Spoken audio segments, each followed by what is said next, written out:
વિદ્યાર્થી મિત્રો, આપણે આગળ પણ પ્રકરણ 1 સંખ્યા પદ્ધતિ વિશે ભણી ગયા છીએ.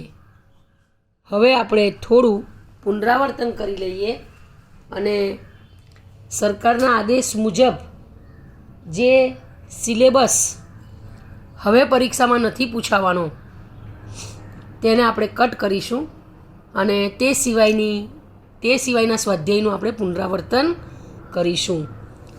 આપણને ખબર છે કે આપણે કઈ કઈ સંખ્યાઓ વિશે અત્યારે આ ચેપ્ટરમાં ભણ્યા. તો પહેલું જ હતું પ્રાકૃતિક સંખ્યા. પ્રાકૃતિક સંખ્યાઓ જેને નેચરલ નંબર્સ કહેવાય, જેને n વડે દર્શાવાય, જેમાં 1 થી સંખ્યા શરૂ થાય. એટલે સંખ્યાઓ 1, 2, 3, 4 અપ ટુ n. સૌથી મોટામાં મોટી પ્રાકૃતિક સંખ્યા કઈ છે તે આપણે કહી શકતા નથી, અસ્તિત્વ નથી સૌથી મોટી પ્રાકૃતિક સંખ્યાનું. પણ સૌથી નાની પ્રાકૃતિક સંખ્યા એટલે 1 તમે એવું કહી શકો. બરાબર ને? પ્રાકૃતિક સંખ્યા કહેવાય. સૌથી નાની પ્રાકૃતિક સંખ્યા 1 છે. સૌથી મોટી પ્રાકૃતિક સંખ્યાનું અસ્તિત્વ નથી.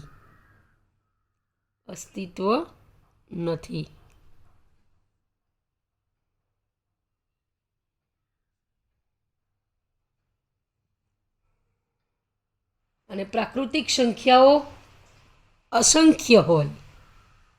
પ્રાકૃતિક સંખ્યાઓ શું હોય?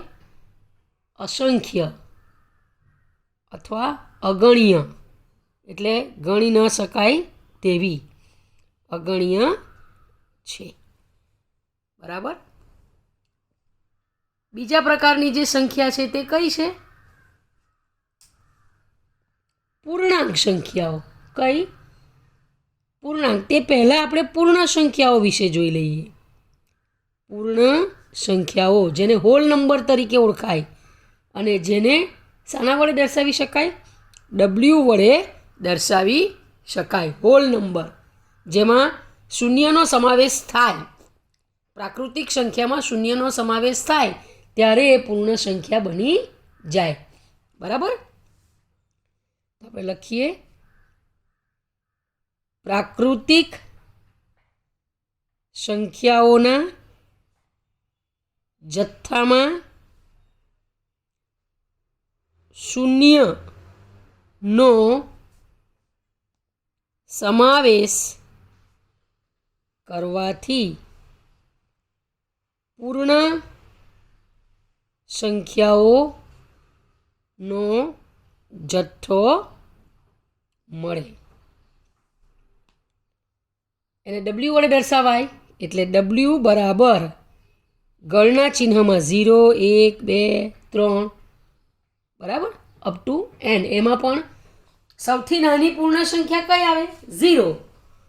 પણ સૌથી મોટી પૂર્ણ સંખ્યા ન મળે એટલે એનું પણ અસ્તિત્વ નથી. અને પૂર્ણ સંખ્યાઓ પણ અસંખ્ય છે. સૌથી નાની પૂર્ણ સંખ્યા 0 છે.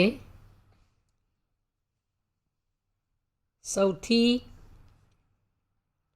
મોટી પૂર્ણ સંખ્યા ન મળે.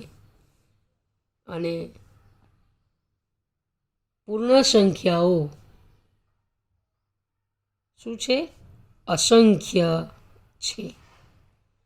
તો પ્રાકૃતિક અને પૂર્ણ સંખ્યામાં શું ફરક પડ્યો? પ્રાકૃતિક સંખ્યામાં ઝીરોનો સમાવેશ ન થાય અને પૂર્ણ સંખ્યામાં ઝીરોનો સમાવેશ થાય. બાકી એમાં બીજી બધી જ સંખ્યાઓ શું આવે? સરખી આવે. ત્યારબાદ ત્રીજા નંબરની સંખ્યા પૂર્ણાંક સંખ્યાઓ. પૂર્ણાંક સંખ્યાઓ જેને ઇન્ટીજર્સ તરીકે ઓળખાય. શાના તરીકે ઓળખાય? ઇન્ટીજર્સ તરીકે ઓળખાય. અને એને શાના વડે દર્શાવવામાં આવે?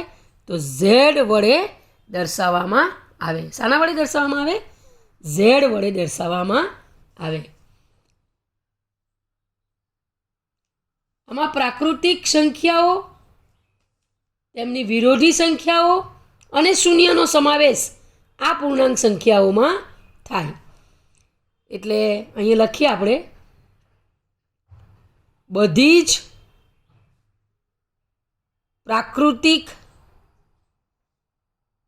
સંખ્યાઓ તેમની વિરોધી સંખ્યાઓ તથા શૂન્યનો સમાવેશ આ પૂર્ણાંક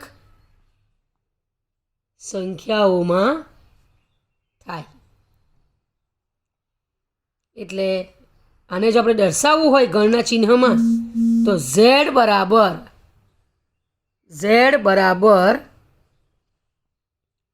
ગણના ચિહ્નમાં આ બાજુ પણ અનંત સુધી આવે એટલે -3, -2, -1, 0, 1, 2, 3 અપ ટુ n. બરાબર. અને સૌથી નાની કે સૌથી મોટી પૂર્ણાંક સંખ્યાનું અસ્તિત્વ નથી. કારણ કે આ બાજુ પણ શું નાનું આવી શકે આપણને નથી ખબર, આ બાજુ પણ શું મોટું આવી શકે આપણને ખબર નથી. એટલે સૌથી નાની તથા સૌથી મોટી પૂર્ણાંક સંખ્યાનું અસ્તિત્વ નથી. અને પૂર્ણાંક સંખ્યાઓ પણ કેટલી હોય? અસંખ્ય હોય. પૂર્ણાંક સંખ્યાઓ પણ શું હોય? અસંખ્ય હોય છે.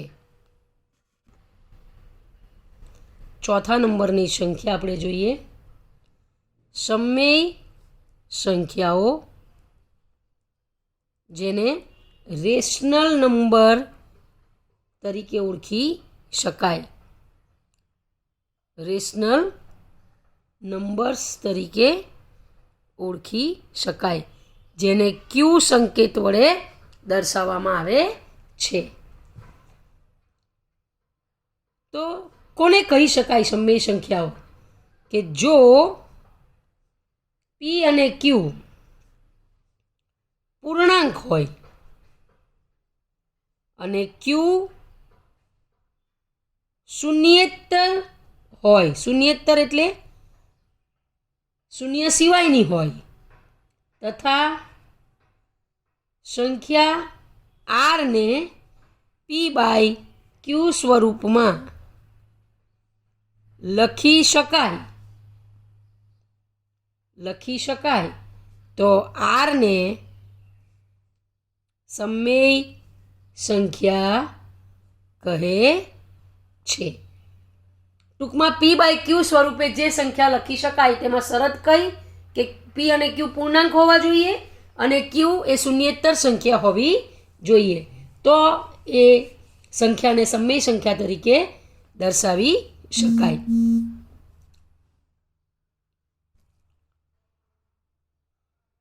P/Q જ્યાં P અને Q પૂર્ણાંક છે તથા Q is not equal to 0 સ્વરૂપની બધી જ સંખ્યાઓના જથ્થાને સમમેય સંખ્યાઓનો જથ્થો કહે છે. સૌથી નાની કે સૌથી મોટી સમમેય સંખ્યાનું અસ્તિત્વ નથી. સૌથી નાની કે સૌથી મોટી સમમેય સંખ્યાનું અસ્તિત્વ નથી. અસ્તિત્વ નથી. એ પણ અસંખ્ય હોય. સમમેય સંખ્યાઓ અસંખ્ય છે. સમમેય સંખ્યાઓ અસંખ્ય છે.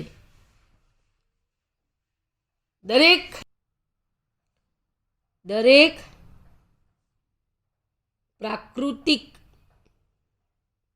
સંખ્યા એ સમમેય સંખ્યા પણ છે. કેમ વિદ્યાર્થી મિત્રો? કારણ કે પ્રાકૃતિક સંખ્યા એટલે 1 2 3 4, તો છેદમાં 1 તો લખી જ શકાય ને કોઈ બી સંખ્યા હોય તો.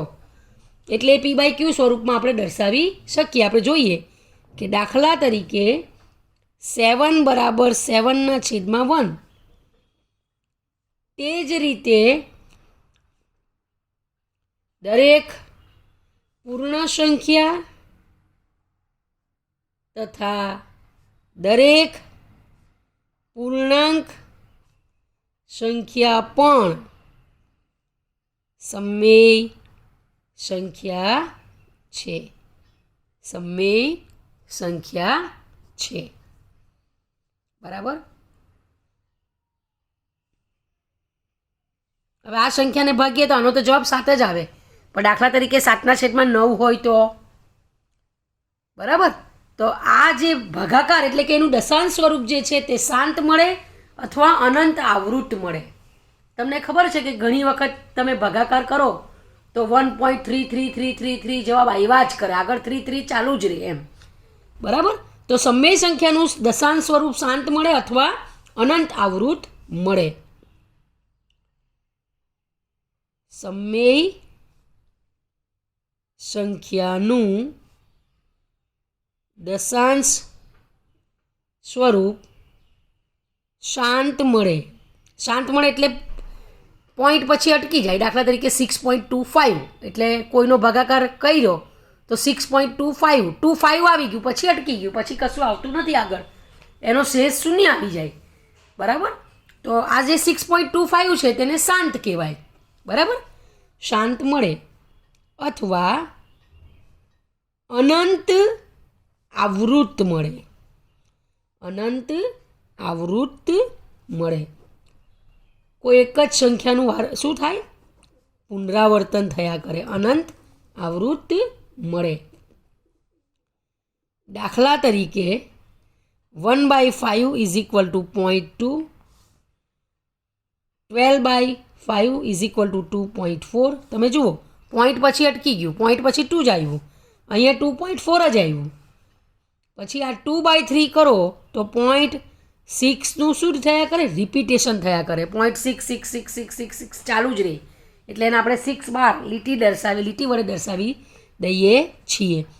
1/6 બરાબર 0.1 પછી 6નું રિપીટેશન, એટલે 0.1 પછી 6666 એવો જવાબ આવ્યા કરે છે.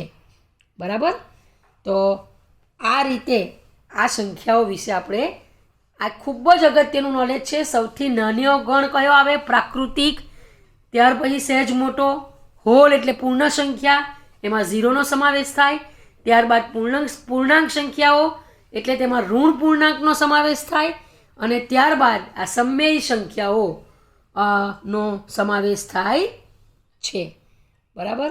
હવે આપેલ બે ભિન્ન સંખ્યાઓ વચ્ચે, બે સમમેય સંખ્યાઓ હોય એની વચ્ચે કેટલી સમમેય સંખ્યાઓ હોય એના વિશે 3 અલગ અલગ પદ્ધતિ વાપરી શકાય છે. પહેલી રીત છે, ધારો કે આપેલ ભિન્ન સમય સંખ્યાઓ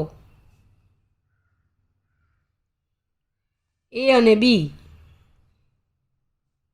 છે, જેમાં એ લેસ ધેન બી છે, તો એ અને બીની સરેરાશ લેતા મળતી સંખ્યા, સરેરાશ એટલે એ બંનેનો સરવાળો કરવાનો, ભાગ્યા 2 કરવાનું, બરાબર. તો એ બેની વચ્ચે આવતી સમય સંખ્યા છે. તો મળતી સંખ્યા a+b/2 એ અને બી વચ્ચેની શું થાય? વચ્ચેની સમય સંખ્યા થાય. એટલે કે a less than or equal to a+b/2 less than or equal to B. આ જ પદ્ધતિએ આગળ વધતા આપણને એ અને બી વચ્ચેની જોઈતી સમય સંખ્યાઓ મળે. આ એટલું યાદ રાખવાનું જરૂર નથી વિદ્યાર્થી મિત્રો, એટલે દાખલા ગણશું એટલે તમને એ વસ્તુ આવડશે જ. બીજી રીત છે, એ અને બીને સમછેદી સંખ્યાઓ તરીકે દર્શાવવું પડે, એટલે એને દર્શાવો અને ત્યારબાદ એ અને બી વચ્ચેની કેટલી સંખ્યાઓ શોધવી છે, એ અને બી વચ્ચેની કેટલી સમય સંખ્યાઓ શોધવી છે તે મુજબની સમાન સમય સંખ્યાઓ દર્શાવો. ધારે કે કોઈ બે સંખ્યા આપેલી હોય, એનું સમછેદી સ્વરૂપ 21/25 અને 26/25 થાય, તો એની વચ્ચેની કઈ સંખ્યાઓ મળે? 22/25, 23/25, 24/25. આ રીતની સમય સંખ્યાઓ આપણને મળે. અને ત્રીજું જે સ્વરૂપ છે તે એ અને બીને દશાંશ સ્વરૂપમાં દર્શાવો અને ત્યારબાદ દશાંશ સ્થળની જમણી બાજુના અંકો પછી જોઈતા પ્રમાણમાં શૂન્યો ઉમેરો. આ તમને ખ્યાલ આવતો જ હશે, આપણે દાખલા ગણીશું એટલે, બરાબર. તો એ વસ્તુ છે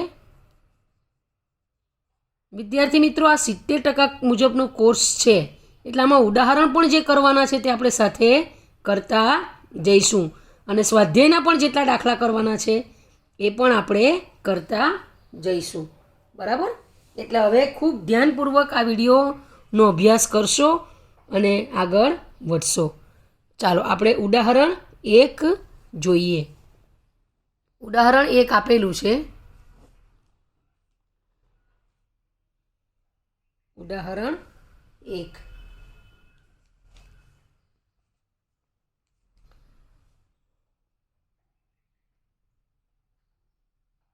પાઠ્યપુસ્તકનું ઉદાહરણ 1. નીચેના વિધાનો સત્ય છે કે અસત્ય કારણ સહિત જવાબ આપો. કારણ સહિત જવાબ આપો. પહેલું છે દરેક પૂર્ણ સંખ્યા એ પ્રાકૃતિક સંખ્યા છે. બીજું, દરેક પૂર્ણાંક એ સમમેય સંખ્યા છે. અને ત્રીજું, દરેક સમમેય સંખ્યા એ પૂર્ણાંક છે. એ પૂર્ણાંક છે. આપણે જે સમજ્યા એના પરથી આ પ્રશ્નોના 3ના જવાબ આપવાના છે. તો પહેલું, દરેક પૂર્ણ સંખ્યા એ પ્રાકૃતિક સંખ્યા છે. વિદ્યાર્થી મિત્રો, પૂર્ણ સંખ્યામાં 0 આવે, પ્રાકૃતિક સંખ્યામાં 0 આવતો નથી. એટલે આ વિધાન ખોટું થાય ને, કારણ કે 0 એ પ્રાકૃતિક સંખ્યા નથી, એટલે આ વિધાન શું છે? અસત્ય છે. બીજું, પૂર્ણાંક એ સમમેય સંખ્યા છે. હા, દાખલા તરીકે પૂર્ણાંક લઈએ આપણે 3, તો એને 3/1 સ્વરૂપે દર્શાવી શકીએ. જેને p/q સ્વરૂપે દર્શાવી શકીએ તે સમમેય સંખ્યા કહેવાય. એટલે આ વિધાન સત્ય છે. હવે દરેક સમમેય સંખ્યા એ પૂર્ણાંક સંખ્યા છે. હવે 3/2 એ સમમેય સંખ્યા તો છે, પણ એ પૂર્ણાંક નથી. પૂર્ણાંક એટલે તો 1, 2, 3 હોઈ શકે, -1, -2, -3 હોઈ શકે. બરાબર? એટલે એ વિધાન પણ શું છે? અસત્ય છે. એ આપણે લખી લઈએ. બરાબર?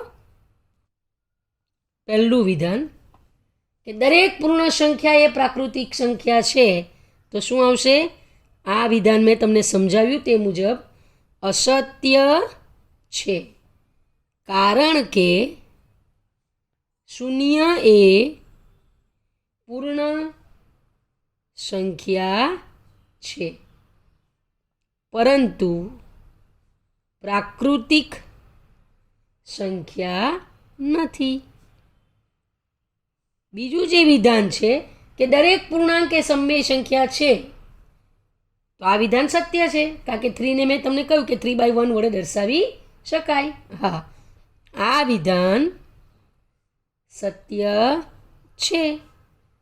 કારણ કે દરેક પૂર્ણાંક, કોઈ પૂર્ણાંક એમ લઈ લઈએ, 3ની જગ્યાએ એમ લઈ લઈએ, દરેક પૂર્ણાંક એમને m/1 વડે અથવા તો ના સ્વરૂપમાં દર્શાવી શકાય છે.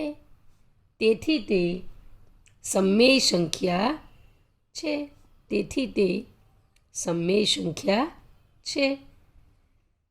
ત્રીજું વિધાન, દરેક સમમેય સંખ્યા એ પૂર્ણાંક છે. મેં તમને ના પાડી, 3/2 એ સમમેય સંખ્યા છે, પણ શું નથી?